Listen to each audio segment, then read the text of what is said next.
Explaining entertainment, keeping you ahead of the culture curve. That's what we're trying to do every single day here on the WDW Pro channel. Joining us to help us do that today is the one and only Eric Johnson.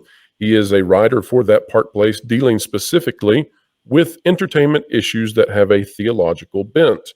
And as beyond just that, he's also a father.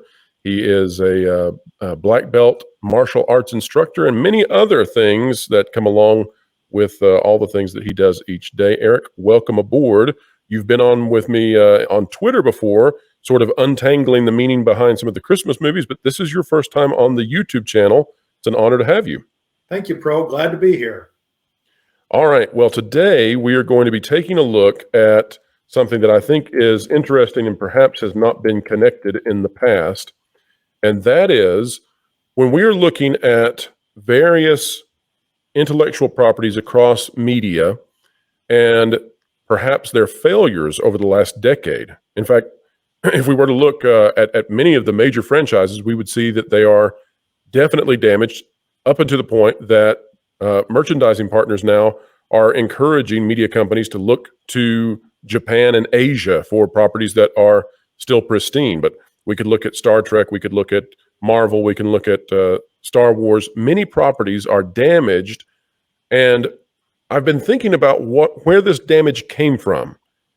One of the conclusions that I have arrived upon is that it comes down to something that has become a centralized, crystallized focus in our society at this moment and at this time, and that is the issue of identity. So I want to read this article on That Park Place. That's thatparkplace.com. This is by Jonas Campbell, the investigative reporter for the website.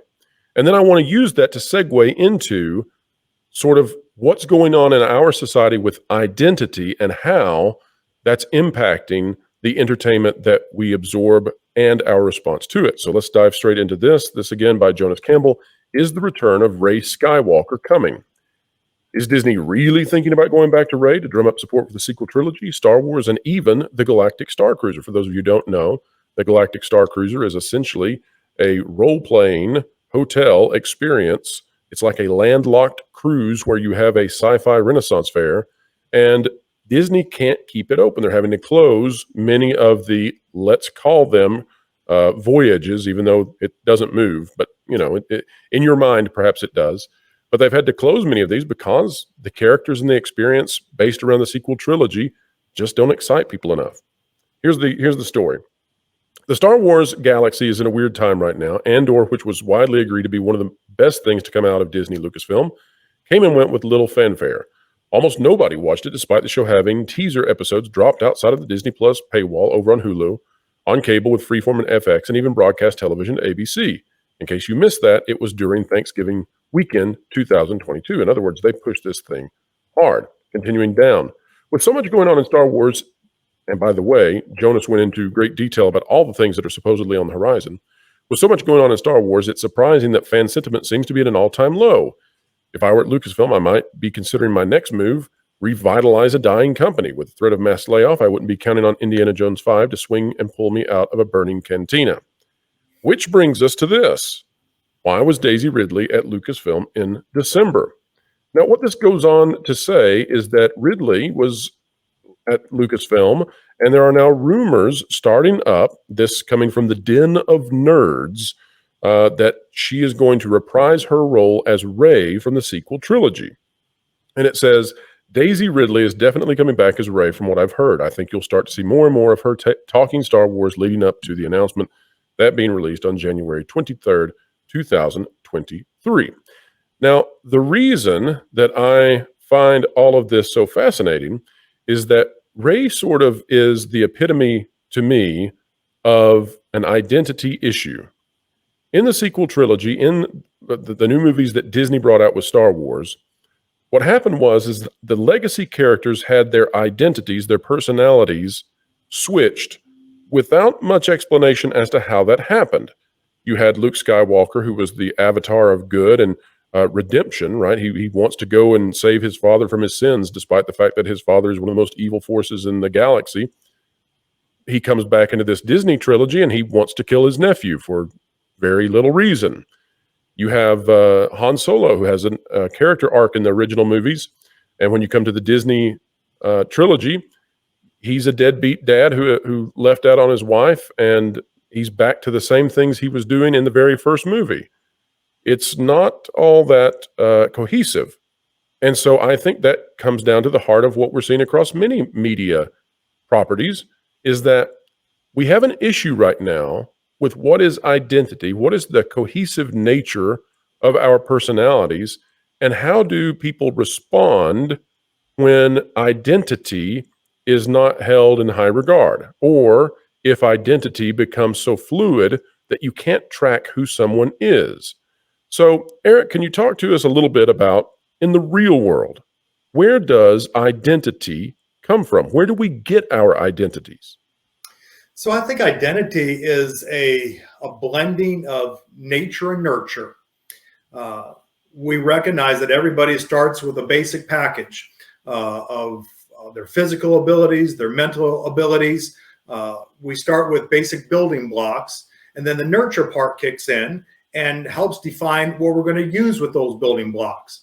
And so based upon your physicality, you're able to accomplish certain things, or you may have some limitations based upon your intelligence. Again, certain doors open and other doors close. Based upon where you live, you may have more opportunities than others. We recognize that that the nurture side of things helps us to decide what we're going to do with our physical and mental potential. The interesting thing that I found, though, I grew up at the very beginning of the role-playing fad, I guess, the role-playing games. And I remember playing Dungeons and Dragons and pretending that I was some very strong kind of character, some kind of tank kind of character that could go out in front of everybody and fight the great battles and protect all my friends. And we would play for 4, 5, 6 hours, but then we would level up. We would say our goodbyes. We would leave the fantasy behind, and we would go back to real life. And there was no way I was going to pretend to be some kind of great battle lord in real life, because it wouldn't have accomplished anything positive. But what I've seen over the years is that with our games, and then with our video games, and then with online personas, that people are trying to bring their fantasy into real life, and they wonder why other people who are participating in real life don't just agree with whatever they've created about themselves. We're trying to deny both the nature as well as the regular outworking of our nurture kind of environment. So I think you hit at some really important points there. And I think that what we're seeing, you're exactly right, is this idea, this internet idea, that the persona you create is strictly coming from your own desires, and that others must then respect the identity with which you project. Whether you project it well or not, they must respect that identity, and that your identity, therefore, is not something which is earned by your own merits or your own credibility. And simultaneous to that, so simultaneous to that real life aspect, then that is now bleeding over into the fantasy side. Okay, so this is like a really bad cycle, because then on the fantasy side, what's happening is you have writers and you have directors and producers who put forth characters into the entertainment world, and these characters do not have to have sort of an earned backstory that develops and proves that they are the character, the identity for which you're supposed to believe in, because they're acting out just like in the real world, what we're watching, where, for example, Rey can be the greatest Jedi ever without any training and without any real hurdles to overcome relative to what we've seen in the past. That's just fine, because your identity is derived from that which you say, not from that which you do. Does that make sense? Well, of course it does. Now, I personally think that the Lucasfilm franchise was trying to bring in a younger set of actors, and you can't have really strong heroes of Luke Skywalker and Han Solo and Princess Leia. You can't have really strong actors and still be able to promote the younger heroes. And so I think they made a business decision, but it's a business decision that doesn't ring true because it's ignoring the history. It's ignoring the character development. It's ignoring the fact that we are a product of our experiences. And identity is also something that's built in relationship to one another. And trying to divorce who we are from how we relate to other people, again, just rings false. And I think that's why people are struggling today. They want to be something, but they're not shaping that identity out of anything that's realistic or relatable to other people. They just want other people to accept their fantasy, and it's not working because it's not based upon any shared experiences, and everybody's just confused. Am I making sense with that? Yeah, perfectly, yes. And let me say this. Let me build upon what you just said. So the other day, I was talking with somebody, and they were referring to an individual who has earned, let's put that in quotes, earned a PhD. But this person who earned the PhD did so in a way that everyone knows is not really worthwhile. In other words, this is a person who is not highly intelligent, let's say, and they didn't put forth the effort that it would take to get a traditional PhD, and they sort of went around all of the incredibly hard work that goes into getting their doctorate, yet they still have the piece of paper. And so the result from that is that they then can say to everyone, you must respect my identity. I now hold a PhD. I am now Dr. So-and-so. But pragmatically then, everybody around that situation is revolted by it because there's an unearned identity. And so I think that's what is happening in entertainment. I think it's the same exact thing, except, of course, then, it's not just your community, which is grossed out by what you've done, but it's the entire continent, right? It's the entire audience that you've built of millions of people who go and say, wait a minute, this doesn't make any sense. These characters don't make any sense anymore. They just do things without having earned any part of the story. Do you think that's right? Do you think there's a revulsion aspect to this when someone presents an identity that does not correlate with their experiences? I think it's a fraud. I think it is a falsehood that we're trying to pass forward that undermines the credibility of, to use your example of the earned doctorate, it undermines the credibility of others who have done that hard work.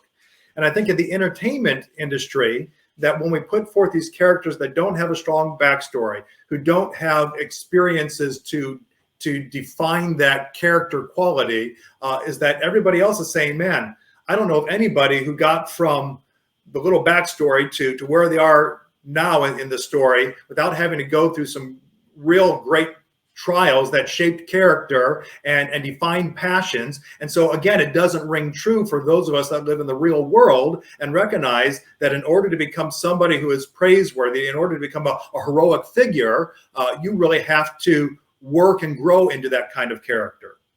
Oh, that's a great point. There has to be sacrifice involved.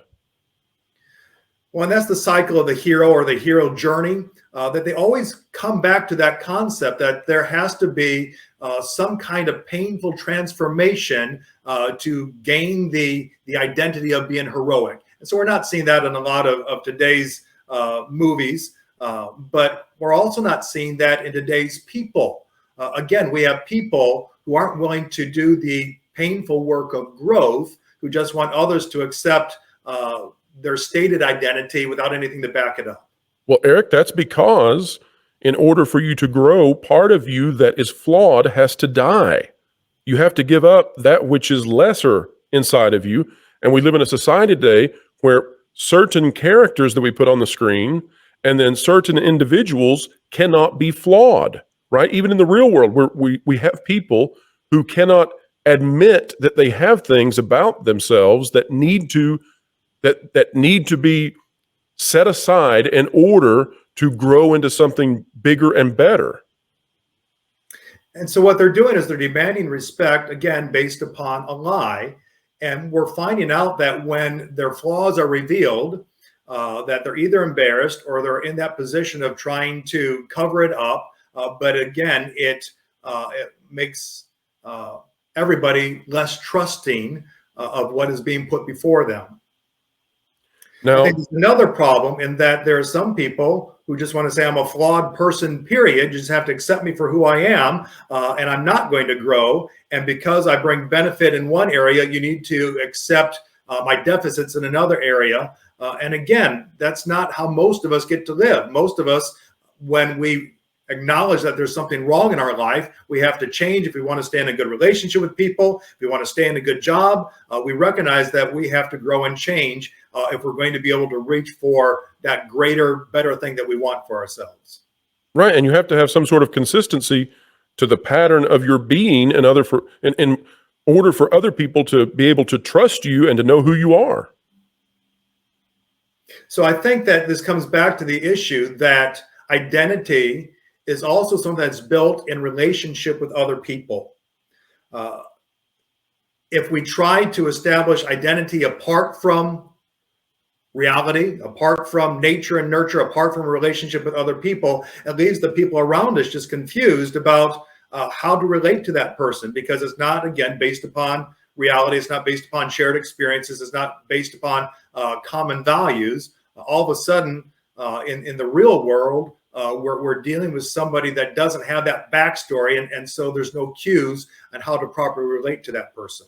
All right, so let's take that then from the micro to the macro. So at the micro level, we've got that situation where individuals need to be able to present a unified identity to others in order for others to know how to play with you, to whether they can trust you, how you'll react in certain situations, etc. But then at the macro level, let's build this up, and let's say that it's an entire franchise. Let's say it's Star Trek or Star Wars or what have you, right? And if you have a built-up identity, let's say that you're a giant media company that controls these huge multi-billion-dollar properties. If you've built an identity up with them, and then you subvert that identity, you change the pattern so that your audience no longer knows what to expect out of it. That can be exhilarating in the short term, but in the long term, what it does is it disenfranchises people who had built up trust and a relationship with these fantasy characters that often they're using as a means by which to guide their lives a little bit. I agree completely. I think that the thing that made some of these movie franchises so popular is how they resonate with real experiences, that desire to grow from. Let's take Luke Skywalker, for example. He started off as a character with very little prospects, in a dead end kind of situation. That all of a sudden he has opportunities that are forcing him to grow, forcing him to deal with grief, forcing him to define, am I going to come down on the side of good or the side of power and evil, or however you want to define it. And so we saw that growth process and people identify with him.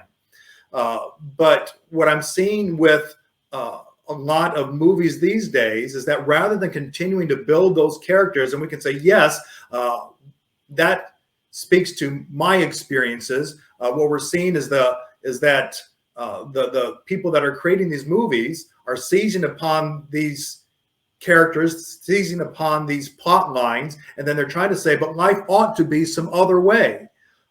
And those that have grown with that character are holding up their hands saying, no, life isn't that way, and I'm not going to follow you down that path any longer. Sure. Now, let me ask you this, Eric. So one of the things that I've been playing around in my head with is I was thinking about Erik Erikson's, the famous psychologist. I was thinking about his developmental stages that he had. And so typically in adolescence, the stage that you go through is developing your identity versus living a confused life. And so, from the time that, let's say that you're 11-ish, 12-ish, you begin to build forth who you are.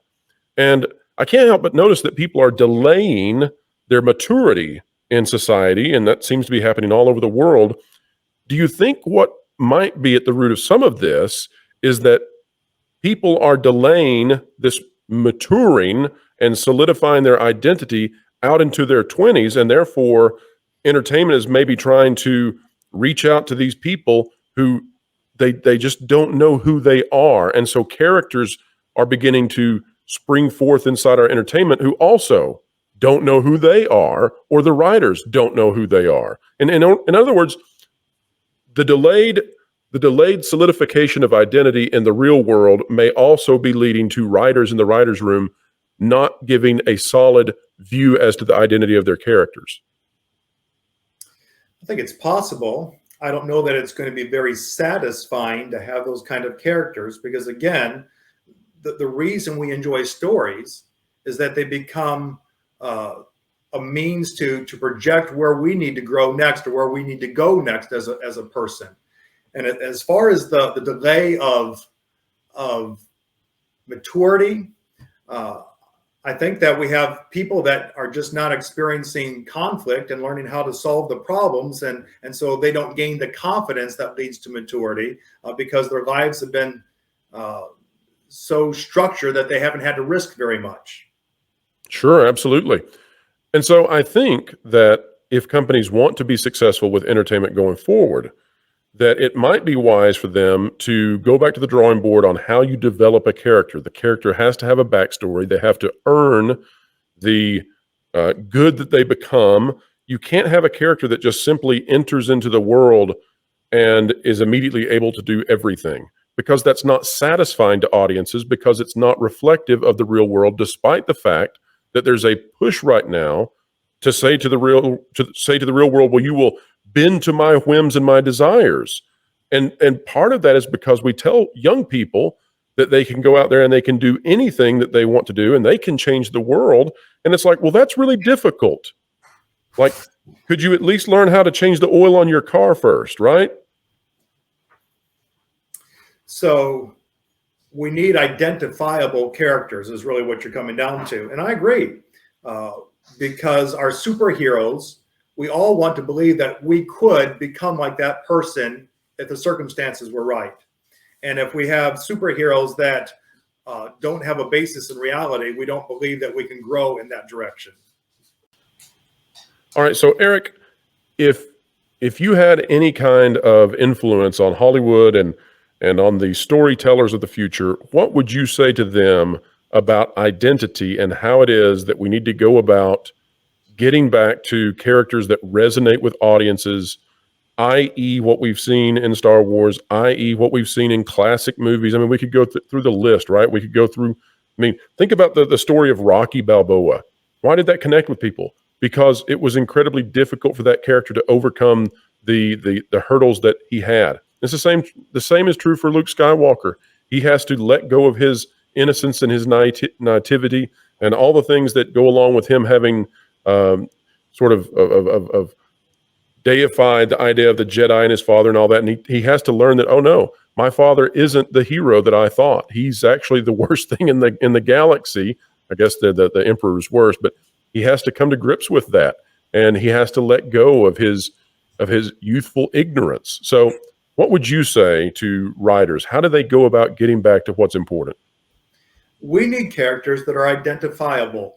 Somewhere in the heroes, we need to see somebody that we can grow to be like. That's the whole purpose of telling stories with heroes, is that we just don't want somebody who's so overpowered that they can do whatever they want to do. We want to see people who struggle toward what is good, what is right, and it encourages us to do the same. If we don't have a belief that we also can become better people, then why invest in the heroes? Great point. Eric, who was your favorite character growing up in movies or entertainment? Oh my goodness. I was young when Luke Skywalker first came on the scene. I couldn't wait for the next movies to come out. I remember playing with the action figures and having sword fights. And so definitely a Luke Skywalker kind of fan. Not Han Solo then, hey? Not Han Solo. Han Solo was a little bit older, and I just didn't identify with him as much as the teenager that I was when Luke Skywalker was first introduced. Fantastic. Well, Eric, thank you for being on with us today, and we'll continue to cover all of this identity stuff it's affecting society, it's affecting entertainment, and hopefully we'll get it right in the future, because as long as we struggle with what identity really is and how you actually earn your identity, then I think we're going to struggle with having meaningful characters and meaningful stories, both in the real world and on the big screen. So Eric, thank you so much for being with us, and everybody out there, remember, wherever you are, whatever you're doing, keep having fun.